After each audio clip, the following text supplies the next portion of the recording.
Selamat datang di program Merangkai Nilai Kehidupan. Program ini didanai oleh donasi saudara kepada Pijar TV yang memampukan pelayanan nirlaba kami ini menyiarkan kabar kasih Kristus ke seluruh pelosok Indonesia. Kami mengemas dan memproduksi program ini sebagai respon dari pertanyaan-pertanyaan yang diajukan oleh pemirsa Pijar TV terkait topik-topik yang spesifik seputar iman Kristen. Bagi saudara yang ingin belajar lebih dalam lagi dan ingin mengajukan pertanyaan-pertanyaan terkait pembahasan di program ini, saudara bisa mengirimkan SMS atau WhatsApp ke nomor yang tertera di layar kaca. Tim Respon Pijar TV siap untuk melayani saudara. Selamat menyaksikan.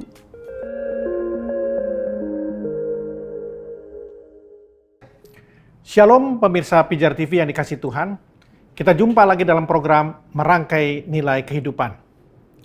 Seperti biasa, kita akan kembali membahas topik-topik yang menarik, yang tentunya harapan saya dapat memberkati saudara sekalian. Nah, pada kesempatan ini, kita akan membahas satu topik yang cukup menarik, yaitu bagaimana kita bisa mengenalkan kekuatan Tuhan dalam hidup kita. Pembacaan atau perenungan firman Tuhan akan terambil dari Yeremia 17 ayat 5 sampai dengan ayat yang ke-8. Beginilah firman Tuhan. Terkutuklah orang yang mengandalkan manusia, yang mengandalkan kekuatannya sendiri, dan yang hatinya menjauh dari Tuhan. Ia akan seperti semak bulus di padang belantara. Ia tidak akan mengalami datangnya keadaan baik. Ia akan tinggal di tanah angus di padang gurun, di negeri padang asin yang tidak berpenduduk. Diberkatilah orang yang mengandalkan Tuhan, yang menaruh harapannya pada Tuhan. Ia akan seperti pohon yang ditanam di tepi air, yang merambatkan akar-akarnya ke tepi batang air, dan yang tidak mengalami datangnya panas terik. Yang daunnya tetap hijau, yang tidak khawatir dalam tahun kering, dan yang tidak berhenti menghasilkan buah. Ayat-ayat yang baru saja kita baca, itu menceritakan hukuman Tuhan yang akan dijatuhkan kepada bangsa Yehuda. Tahu kenapa?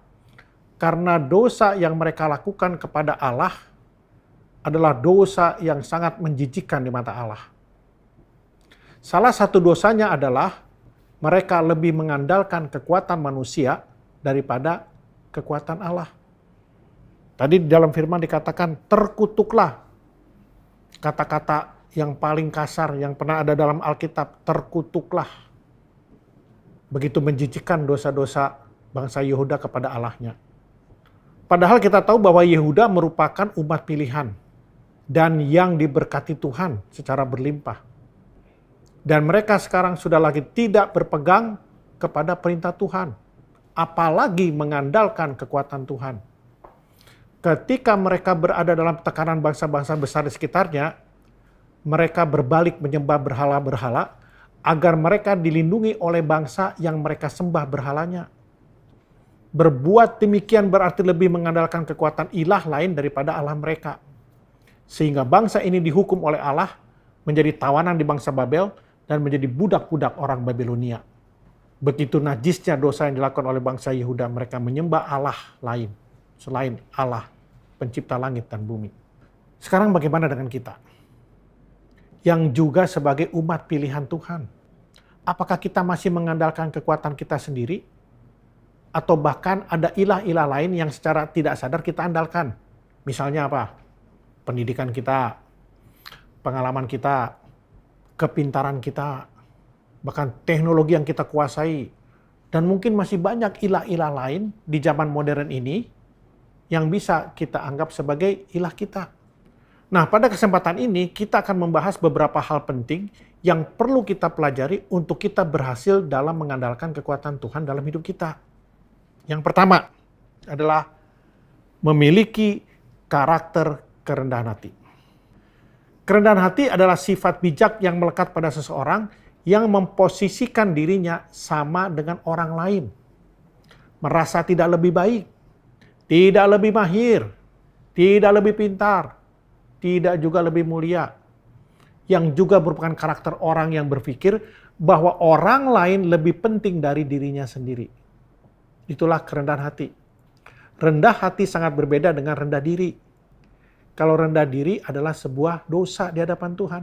Kenapa? Karena tidak menghargai dirinya sebagai ciptaan Allah yang sempurna. Makanya dia rendah diri, merasa malu. Itu sebuah dosa di hadapan Tuhan.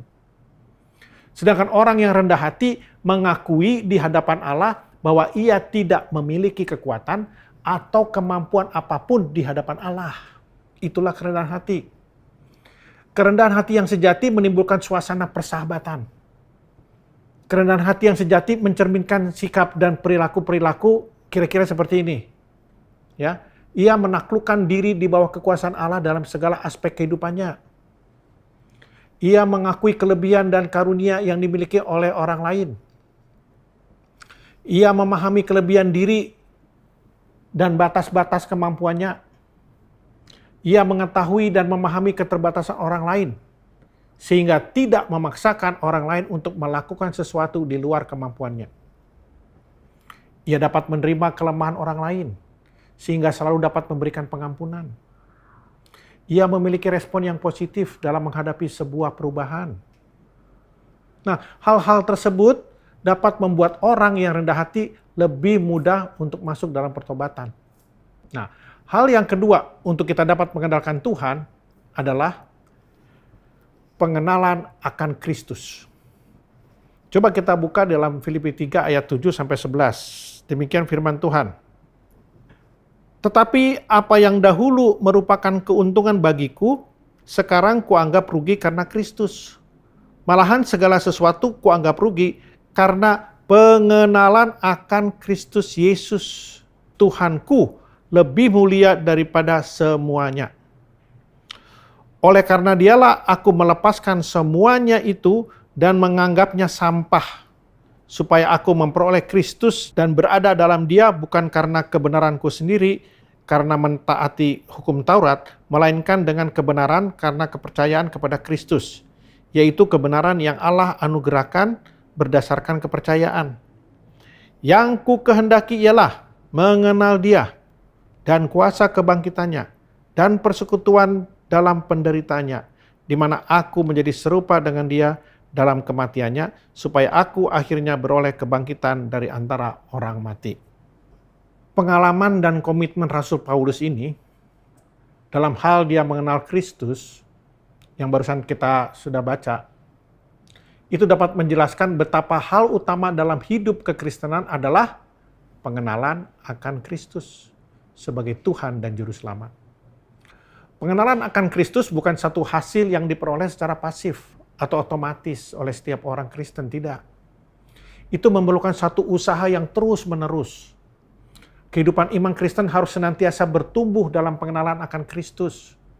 Hal ini tidak bergantung pada siapa orangnya atau berapa lama dia sudah menjadi orang Kristen. Semua orang Kristen yang memiliki tingkat rohani apapun harus bertumbuh dalam pengenalan akan Kristus dan tidak boleh berhenti. Pengenalan akan Kristus itu membawa dampak dan memerlukan satu komitmen dan juga tindakan nyata. Ingat, tidak semua orang yang dilahirkan dalam keluarga Kristen adalah orang Kristen. Jadi ada dua kata Kristen tadi ya. Berarti Kristen yang pertama adalah Kristen KTP. Kristen yang kedua adalah pengikut Kristus. Sekali lagi saya katakan, tidak semua orang yang dilahirkan dalam keluarga Kristen adalah orang Kristen. Orang yang semakin mengenal pribadi Kristus itu akan membawa dampak dan perubahan dalam hidupnya, bahkan sampai terimpartasi kepada orang-orang di sekitarnya.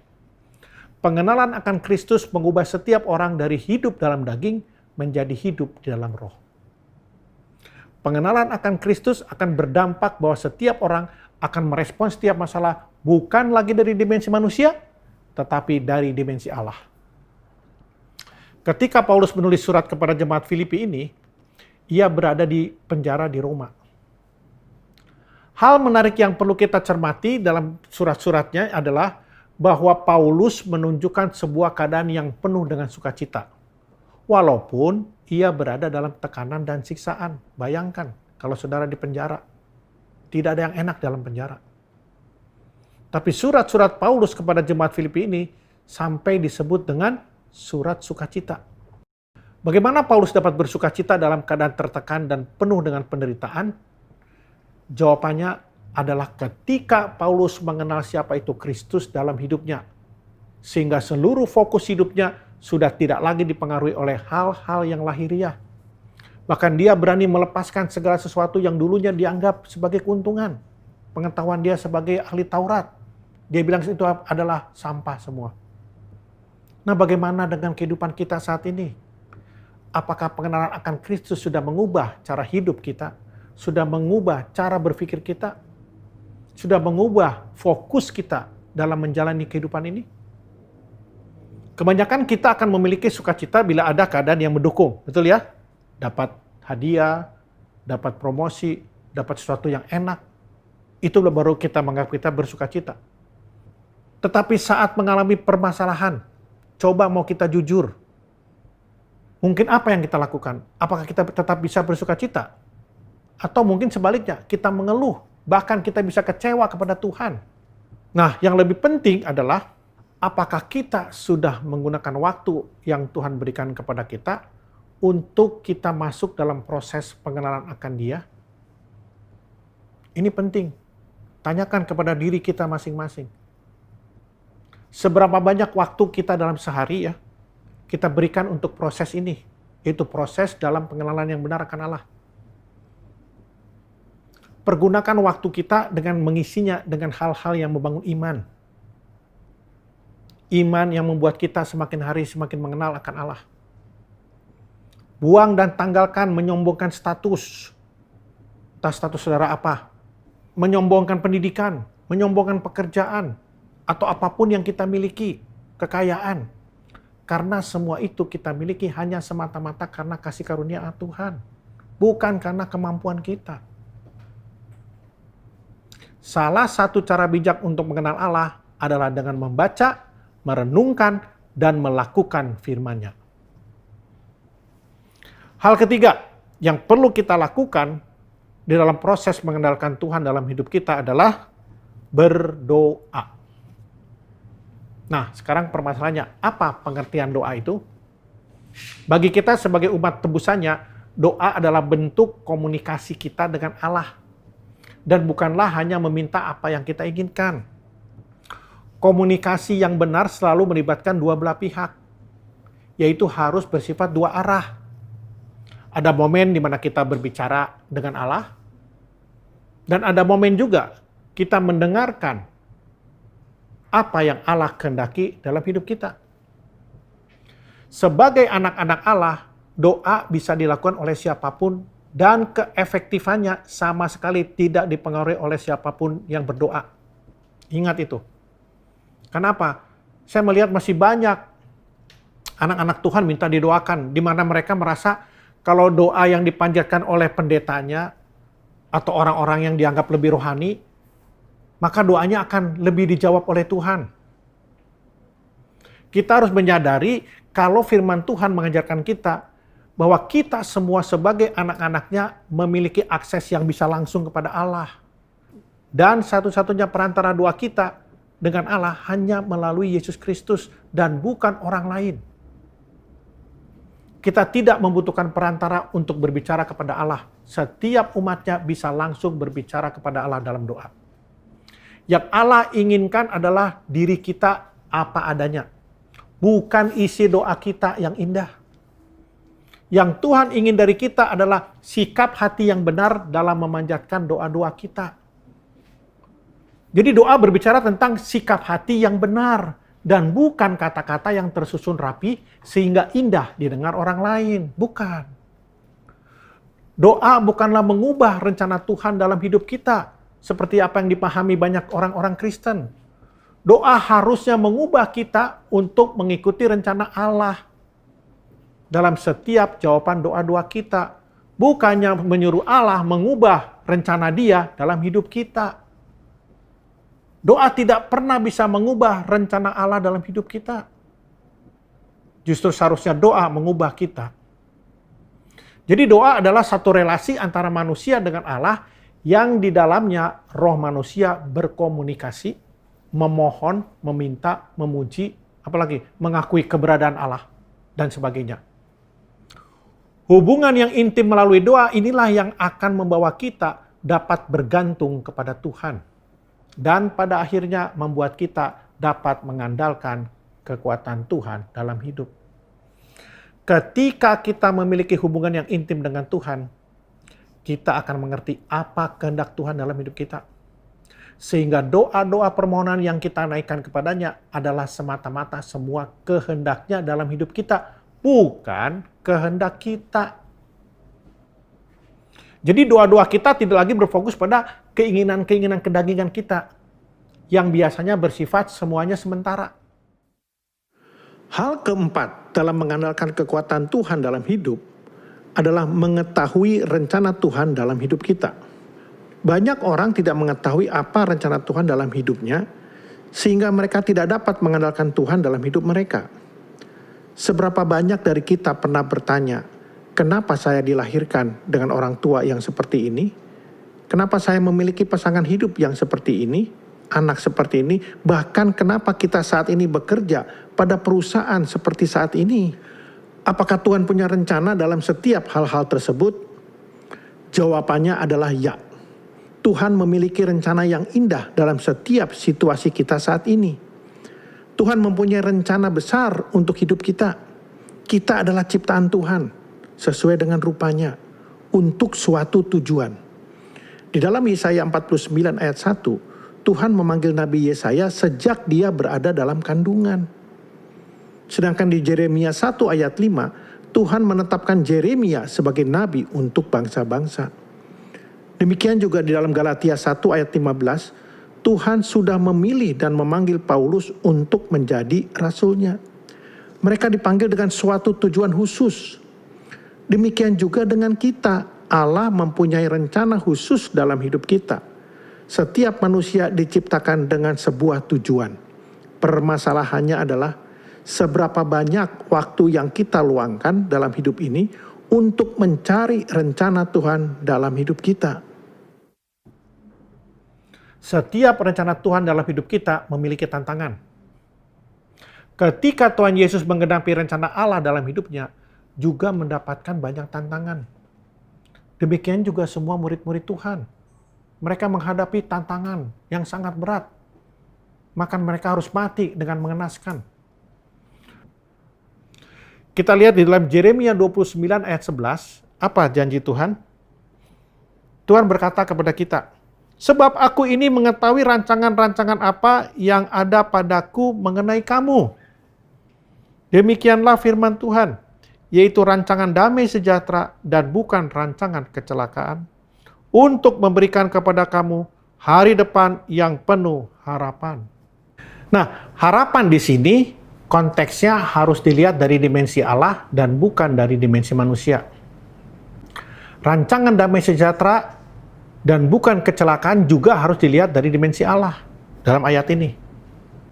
Paulus pun mendapatkan utusan iblis dalam kehidupannya, yaitu duri dalam daging. Ketika dia memohon supaya duri dalam daging dicabut oleh Tuhan, tetapi jawaban Tuhan tidak. Oleh karena Tuhan menolak doa Paulus, disitulah Paulus dapat berkata, karena itu aku senang dalam penganiayaan. Di dalam kelemahankulah kuasamu dinyatakan. Kenapa bisa begitu? Karena ia melihat pergumulan bukan lagi dari dimensi manusia, tetapi dari dimensi Allah. Rancangan Tuhan adalah rancangan damai sejahtera. Artinya umat percaya akan masuk dalam kerajaannya. Bukan damai sejahtera yang berupa kekayaan, kemakmuran, hidup sehat, tidak ada sakit penyakit, bukan itu. Nilainya harus bernilai kekekalan. Sekarang tanyakan pada diri sendiri. Setelah saudara membaca firman misalnya, apa rencana Tuhan dalam hidup saya pada hari ini? Ketika saudara bangun pagi, saudara meluangkan waktu untuk mencari kehendak Tuhan, ya, setelah bersaat teduh, saudara baca firman, tanya, apa rencanamu dalam hidupku sepanjang satu hari ini? Berfokuslah pada satu hari yang Tuhan berikan kepada kita. Untuk kita boleh melakukan kehendaknya, kemudian lakukanlah dengan setia setiap hari. Dan penuh dengan komitmen. Tuhan selalu memiliki rencana atas setiap keadaan dalam hidup kita. Keadaan apapun, mau dalam keadaan suka maupun dalam keadaan duka, Tuhan pasti memiliki rencana. Carilah rencana itu. Oleh karena itu, sempatkan waktu untuk kita mencari rencana Tuhan. Luangkan waktu kita. Ya. Nah, hal kelima agar kita dapat mengandalkan kekuatan Tuhan adalah izinkan kekuatan Tuhan untuk mengambil alih. Di dalam 2 Korintus 12 ayat 10 dikatakan demikian. Karena itu aku senang dan rela di dalam kelemahan, di dalam siksaan, di dalam kesukaran, di dalam penganiayaan dan kesesakan oleh karena Kristus. Sebab jika aku lemah, maka aku kuat. Dikatakan, Paulus mengatakan apa? Aku senang dan rela di dalam apa? Kelemahan, siksaan, kesukaran, penganiayaan. Karena apa? Sebab aku lemah, maka aku kuat. Karena penganiayaan dialami Paulus, kesukaran yang dialami Paulus, siksaan yang dialami Paulus, semua hanya semata-mata karena Kristus. Paulus merasa senang di dalam penderitaan. Sebab melalui penderitaan itulah dia sedang menyatakan kuasa Allah. Bahwa kuasa Allah disempurnakan di dalam kelemahan manusia.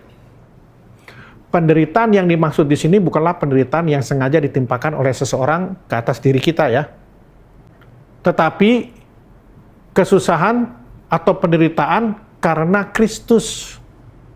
Paulus tetap merasa kuat pada waktu ia menanggung penderitaan itu.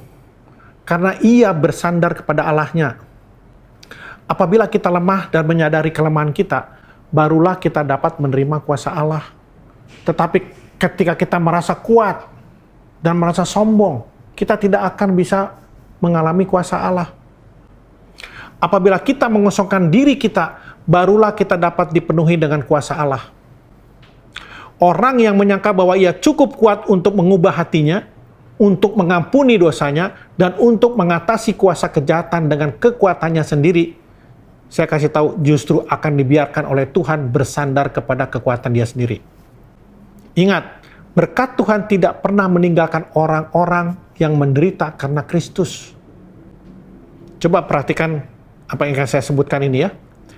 Penderitaan itu sangat berfaedah karena sekarang kami merasa damai dan karena kami merasa lemah, kami senantiasa berserah kepada Allah.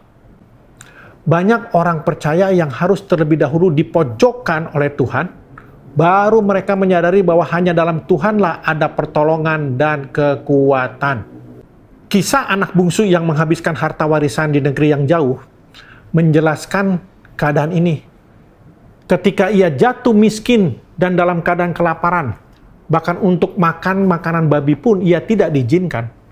Pada saat itu pula ia sadar bahwa ia hanya bisa kembali ke rumah bapaknya untuk bisa bertahan hidup. Seberapa sering kita diperhadapkan dengan situasi yang sama dengan keadaan anak bungsu tersebut. Kadang Tuhan tidak menginginkan kita selalu berada di dalam zona nyaman atau comfort zone. Ia ingin agar kita keluar dari kenyamanan kita. Agar apa? Agar kita dapat melihat bahwa Tuhan berkuasa atas setiap detik dalam kehidupan kita.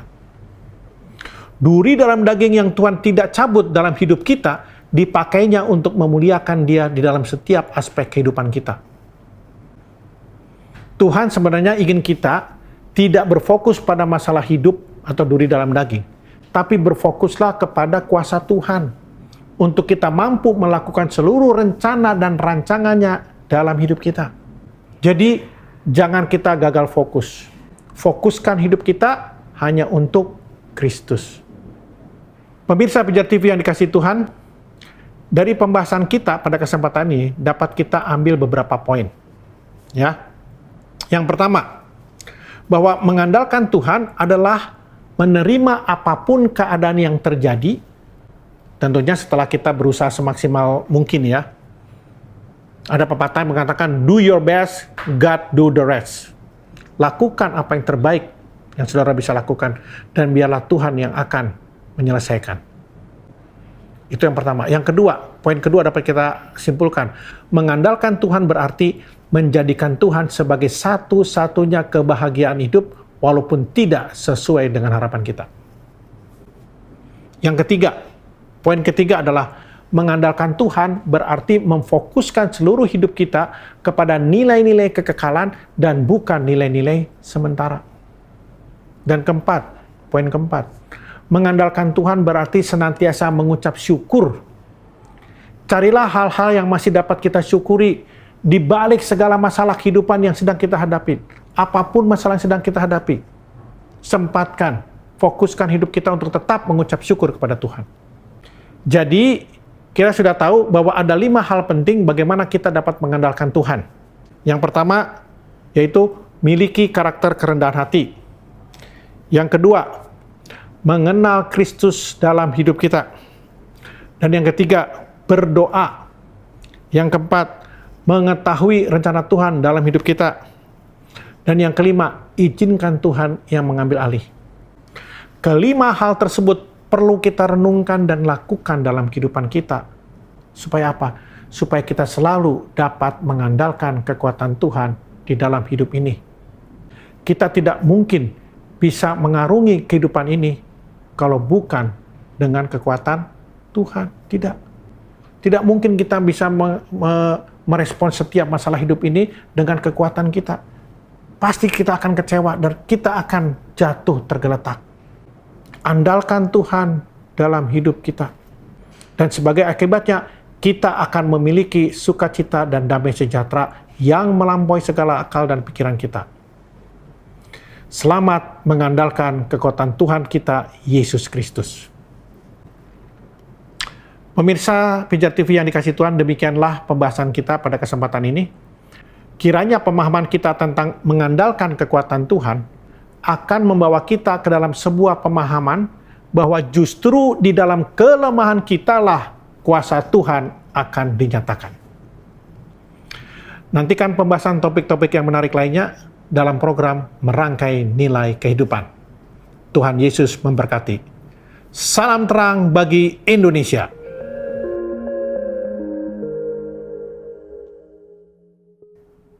Terima kasih saudara telah menyaksikan program Merangkai Nilai Kehidupan.